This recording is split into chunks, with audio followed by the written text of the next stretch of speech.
Empower Radio presents Out of the Fog. Join intuitive guide and spiritual teacher Karen Hager for lively, positive conversation with lightworkers, healers, and dynamic wisdom keepers. Get ready for inspiration and connection. This is Out of the Fog on Empower Radio. Here's your host, Karen Hager. Hello and welcome to Out of the Fog. I'm Karen Hager. Each week at this time, we gather for a spiritual conversation with enlightening guests, and I'm glad you're here. Do you want more Out of the Fog, or are you just wondering what I'm knitting so slowly with the knitting, or what jigsaw puzzle I'm working on in my off hours? You can find all that and more on Instagram and Facebook. I'm at Fog City Psychic over there. Now, nightmares can shake us out of sleep, and they can mirror our real life worries. They can be profoundly disturbing and maybe sometimes instructive. Dream interpreter Stase Michaels is my guest today, and she'll talk about how to handle bad dreams and give us some tools for deciphering their meaning. We'll also take a look at how we might keep daily anxieties from becoming invasive bad dreams. So are you ready to meet her? Stase Michaels has 3 degrees in psychology and a lifetime of experience in writing and dream analysis. She's taught college courses in psychology and dream interpretation and has done a great deal of research on nightmares, including writing 2 theses. She's the author of 8 dream books, including the bestsellers A Little Bit of Dreams and Nightmares, The Dark Side of Dreaming. Her newest book is a true crime novel called Justice Plays Roulette. You can find out more about Stase and her work at interpretadream.com. Stase, welcome to Out of the Fog. Well, hi, Karen. It's such a pleasure to be here. I'd love for you to know and understand what a nightmare is and how to handle it by the end of our session here. Well, so what is a nightmare? It's way more than just a scary dream, right? You know, I look at a nightmare as something as if you were going to a Halloween party. A nightmare is like a regular dream, a normal dream that has put on a scary costume or a mask. And the main reason it's done that is because of fear or anxiety. It's kind of like seeing a person on a dark street at midnight from a distance. And until they get closer, they look scary. So nightmares are often more about frightened dreamers than about scary dreams. And it'd be great if we could welcome every dream with open arms. But of course, that's not always possible. It helps to remember that a nightmare brings a constructive message. So the aim is to look for the message. And maybe not be so afraid. I've had dreams really scary dreams where all I wanted when I woke up was to try to forget the dream. And that may not be the most constructive way to deal with it, I'm guessing. Yeah, and that's exactly the problem, is the fear that gripped us, that created the nightmare in the first place, becomes what we react to instead of looking under the mask to see what the message might be. And let me give you a hint of how we could start to do that. For example, remembering that dreams are pretty much mostly metaphors. So the first thing you do is you assume that the nightmare is symbolic. So if you have a dream about a child or a spouse who dies, remember that it's not real. You start by looking at the storyline or the gist and how that story might apply to your life. For example, a dream about an attack is talking about a confrontation or doing something with force, or a dream of being killed or killing is about a forced ending. So you ask yourself, is there something ending in my life that feels forced or that scares me? Or if you dream about a car crash, which is a common kind of nightmare, a car crash is telling you a story about something that's off track or out of control. That can be a heads up about a project or a relationship that's getting off track. So that's what you do. You look for the metaphor in the story and ask, how can that apply to my life? And you can see lots of examples of finding the storyline with the metaphor on my website. I often talk to people who say, I don't dream, or I can't remember my dreams. All of us dream, right? How can we increase our chances of remembering what we dream? Well, the number one thing, as far as I can tell, is having an interest in dreams. It's kind of like all of our attention and our focus and wherever our thinking goes is like a flashlight. If we pointed it in a certain direction, that's what we'll see. And if you don't drive a car, as you drive down the road, you never see the signs, you never see the highway signs. But once you start to drive a car, every highway sign and every stop sign jumps out at you. And dreaming is kind of like that. Once you make up your mind that you're interested in dreams, your own interest and enthusiasm becomes that flashlight that connects you to your unconscious. And of course, once you connect to your unconscious, where dreams are connecting, it also connects you to your soul and to the superconscious and the beyond, even way more. And dreams connect you to all of that.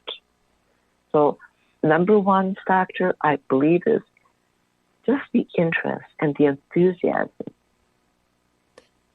Does it help to build a practice of writing down our dreams or telling our dreams back to ourselves? For sure. As soon as you're interested, you get a notebook or some audio file and audio on your phone. And when you have a dream, you just record it.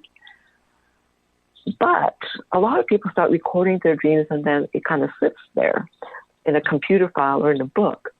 So recording the dream is not the goal. The goal is to understand what it means. And for example, as we look at the kinds of different nightmares or dreams, the 5 steps that you take are really, it's like learning to drive a car. You see what the controls are, and you learn a few rules of the road, and then you practice a little bit. And then before you know it, as you apply all that, it comes with ease. And dream analysis is like that too. You look at the 5 steps that are on my website, which are looking at the emotions, finding the storyline.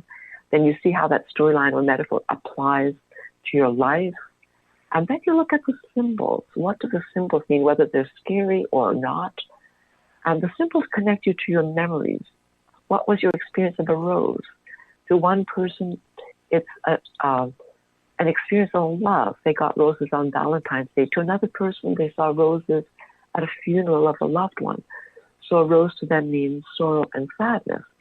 And then as you put all these pieces together, the meaning jumps out at you. So you just have to kind of practice these little steps on a few dreams. I can give you lots of examples, but or we can talk about different kinds of nightmares, which can be kind of interesting to see as well. Where would you like to go? I'd love to hear about the different kinds of nightmares, because if before I read the book, if you'd asked me, I would have said there's one kind, the scary kind, that I don't want to have again. Right? So right. What are the different kinds of nightmares? Okay, well, as you say, there can be a whole handful of them, but let's take a couple of the really common ones.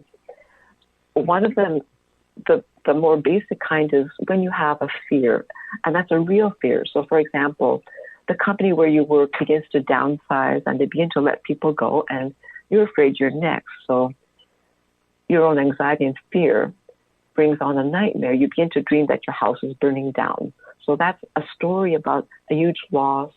It mirrors the fear of losing your job, losing your income. So that's a kind of nightmare that's based on a real fear. Then there's another common nightmare. Maybe one of the most common as well is something that people don't think about. It's a nightmare that confronts you about you. It gives you feedback about our own limitations and faults, and that feels scary. And that's because the ego doesn't like to be confronted. So when the psyche, your inner manager, begins to to shine a flashlight on your secret shadows and faults, as we all have. It scares you, but we need to get in touch with those limitations so we can fix them. Let me give you an example. A young woman dreamed that she was inside her apartment doing something on a Friday night. She was smoking marijuana, and it was in a state and at a time before it was legal. And in the dream, the police begin to bang on her door, and they're ready to arrest her in her dream. And she wakes up feeling terrified. Now, the story describes a confrontation related to some activity that's not lawful. And then in real life, she was struggling with her weight. And guess what? She had started to binge eat. So the dream was a confrontation about binging. She was doing something she knew was wrong, and that had consequences that she didn't really want. So the nightmare was there to help her to see and to confront her binge eating so she could regain her balance. Now, let me give you a less common kind of nightmare. That's a true, actual warning. Those are rare, but you can actually have them. I could give you an example. Yes. Okay, for example, a dream about a friend who had just opened an exercise studio. And it was the first week. She was in a mad rush, so she was bringing the cash receipts home instead of depositing them in the bank. Then she started to have a dream, and in this dream, she gets home late, as she usually did, and then in the dream, there's a knock on the door. She thinks it's her boyfriend, so she opens the door. And as she opens it, she's shocked because it's a robber who comes to steal her cash. Now, she had this dream twice, and she shrugged it off as, okay, it's anxiety, it's my first week with the exercise studio. Okay, a little bit later in time, a few days later, she actually comes home late, as she normally does. She hears a knock at the door. She thinks it's her boyfriend, and guess what? She opens the door, and it was an actual robber with a gun. Oh, my gosh. And she did lose her whole week's receipts, her cash receipts. Oh. Now, what's important about this dream is that it had all of the signs of a true warning dream. In the first place, it was very intense. In the second place, it was recurring. She had it twice. And I said to her, why didn't you tell me? But of course, at that time, too much was going on. It also had true to life details. The dream showed the actual apartment, her habit of getting home late. Plus, it had appropriate reactions. In the dream, she's shocked and horrified. Now, such warning dreams are rare, but they do happen. And now here's something that I think a lot of people don't know, but to me, it's so amazing. The fact is that we pre-dream everything important that happens to us. That's according to the Edgar Cayce reading. But to notice those dreams, you have to watch your dreams. How about that? We pre-dream everything important that happens to us. Does that mean that the dreams help create it, or the dreams are telling us about what has already been created? Good question. Good question. That's actually a more complicated question than one would think, because there's two answers. On the one level, it is telling you what's coming up in your future as a warning.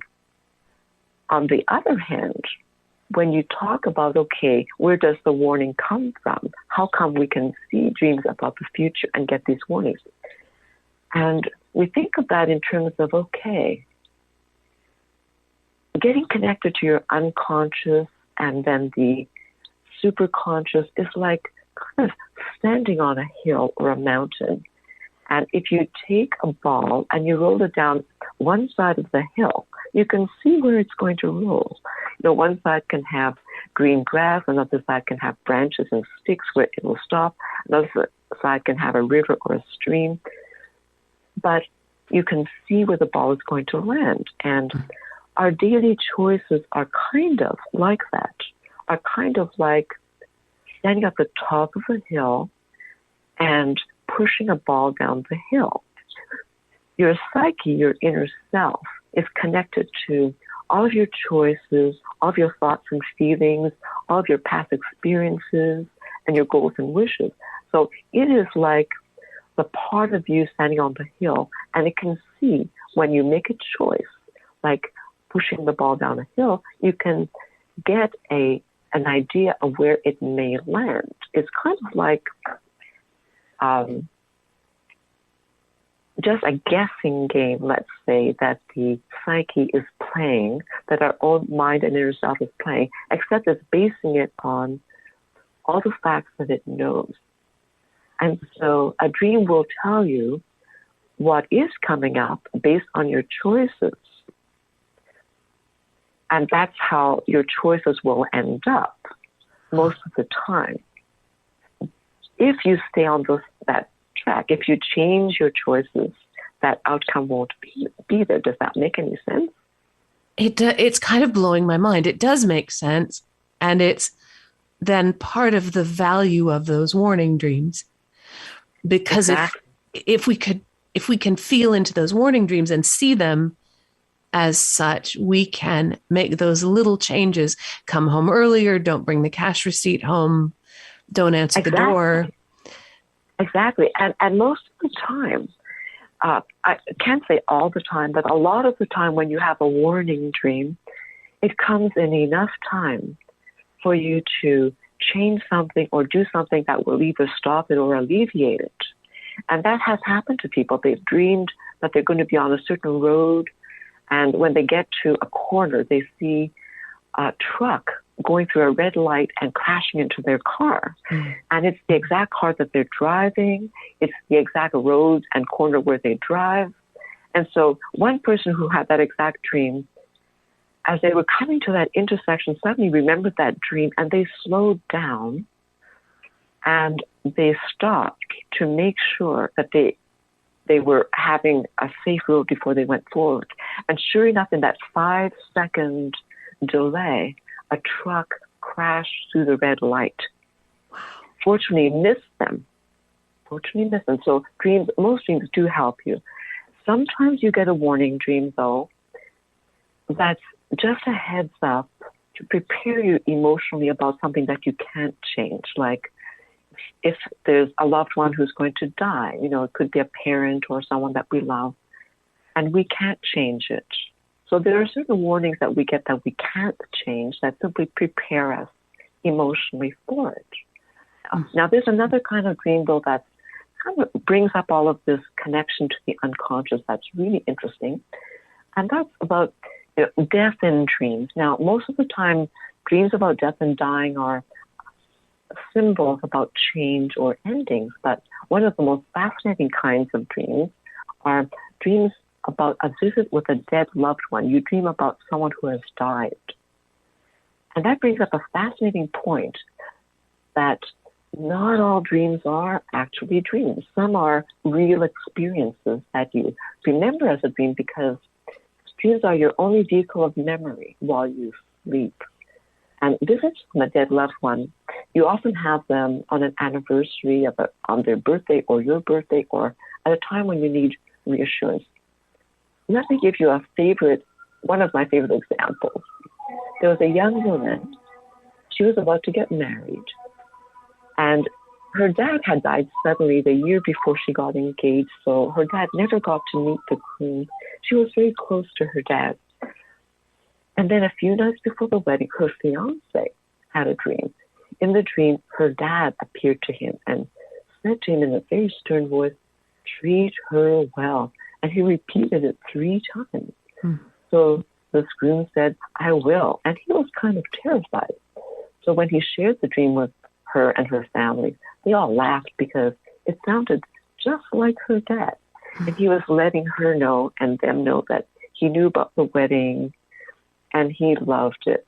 And it was kind of a blessing, but also telling the groom, as a dad, he wanted to know that he would treat her right. Oh my gosh. Our time is skipping by, and I want you to let the listeners know how they can connect with you in your work. On your website, people can submit dreams to you, can't they? They can. And that's something I've been doing right from the start. Anyone can send me a dream, and I will analyze it for free. And I'm happy to do that because I know, especially when dreams are scary, the dream of a dead loved one, someone is dying, or something that just makes you intensely afraid, by all means, send it to me on my website. And that website is interpretadream.com. You've said that you think that scientists and inventors, visionaries, dreamers can harness dreams to be a powerful source for their insights. So how can we harness dreams to let them help us expand our creativity, to deepen our intuition? How can we use all this good stuff that you're talking about to help improve the quality of our waking lives? Oh, well, that's a great question. Besides, of course, learning how to analyze your dreams, one of the techniques that's kind of amazing is that you can actually ask a question as you go to sleep or even during the day. And any question that you ask, your psyche, your inner self, will answer as a dream. And it answers it as a dream because that's the only way it can communicate with you. Mm-hmm. Now, how do you ask a question? Well, if you read, there's several of my books that explain in depth how to do that. That's a modern dream analysis course has a whole chapter on that. But basically what you do is you keep the question simple, like asking a yes or no question. Should I change jobs? Should I move to a new city? Should I go out with so-and-so? And that's kind of like a yes-no question. So you keep it simple, and then you wait for a dream. You can also color code the question. Oh, if the dream is about such and such, show me the color blue or the color red. And then that'll help you know that that's the dream about your question. So that's the way to set up a question. There's more to it, but that's the basics of what you do. And this is based on the fact that the old view of dreams and dreaming was that you kind of sat there or you lay there and a dream happened to you out of the blue. And then you kind of try to work backwards to see what it means. And that's what Freud did. But now we've taken a few giant steps. Now we know that dreams don't just happen to you. It's an interactive process. If you welcome your dreams and you're looking for answers from within yourself, your psyche will answer them. In fact, it'll take any emotion that you have and any question that you have, and it automatically turns it into a question anyway. But if you ask the question directly, you're kind of bypassing that guessing game, and you will get a dream answer on it. Then the next step is learning how to interpret it. And that's not so hard either. That's one of the things I try to tell people. Dream analysis is really not that hard. You check out the 5 steps in any of my books or on the website. It's free. You try it out. You try it on a dozen dreams, and with a little bit of practice, you'll be amazed at how quickly you can analyze your dreams. And it sounds like you're saying there's nothing to be afraid of, that what we find, well, I'll read you a quote from your own book. A scary dream is a paradox.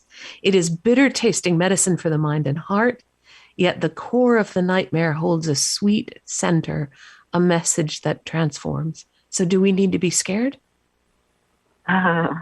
Exactly. The whole point is that even if dreams are scary, if you welcome it as if it's a conversation with your best friend, which is the wiser part of you yourself, then it won't be scary, and it'll be easier to see the message that's underneath. We shouldn't be afraid of our nightmares. Yes, sometimes they do touch real pain, real fears, real traumas, past or present. And that makes it hard to look for the message.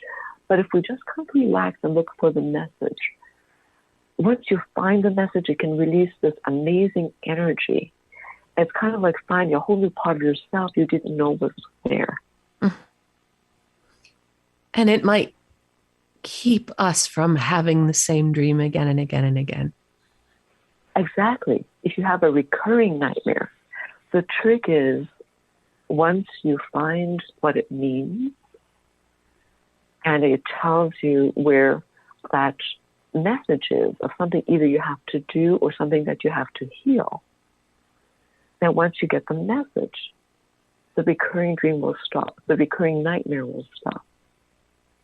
Because that heals you once you get the message.